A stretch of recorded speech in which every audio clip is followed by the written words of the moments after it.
Сабактын темасы сезүү органдары. Сабактын максаты сезүү органдарынын маанисин, анализатор жана анын түзүлүшү менен таанышуу. Адам айлана чөйрө менен өзүнүн сезүү органдары аркылуу байланышат. Мисалы, көз, кулак, тери, тил, мурун. Ар бир сезүү органында көптөгөн рецепторлор жайгашат.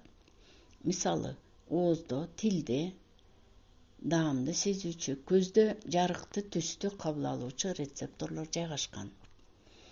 Айлана чөйрөдөн келген сигналдар рецепторлордо нерв импульсуна айланат. Алар нерв талчалары аркылуу мээге, сезүү борборуна жетет. Сезүү борбору импульстарды иштетип, сезүү органдарына буйрук жиберет.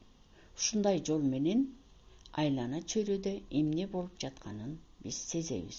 Мына ушул жолду орус окумуштуусу Павлов анализатор деп атаган. Анализатор негизинен 3 бөлүктөн турат.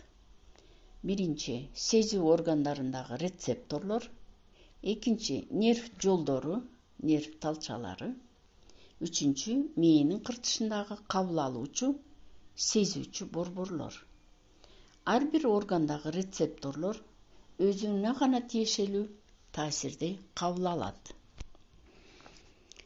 Мисалы, көздүн рецепторлору жарыкты, кулактын рецепторлору дабышты.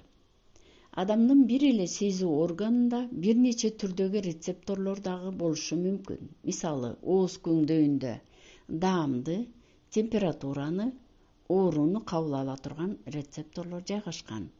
Ошондуктан кээде биздин сезүү органдарыбыз айлана чөйрөдөн бир эле убакта 2 же андан көп таасирлерди кабыл ала алышат. Сезүү органдарында пайда болгон импульстар нерв талчалары менен өзүнө тиешелүү гана мээдеги борборго барат. Мисалы, көрүү анализаторунун борбору чоң жарты шарлардын кыртышындагы, желке угуу анализаторунуку, чыкый тери анализаторунуку болсо борбору төбө бөлүкчөлөрүнөн орун алган. Мына ошентип ар бир ушул сезүү органдарыбыз биздин адамдын жашоосундагы өтө чоң мааниге ээ. Эгерде жеке биз менен жалпы республикалык тестке даярданам десеңиздер, анда биздин WhatsApp группага катталсаңыздар болот. Биздин WhatsApp номер 0501 10 50 30.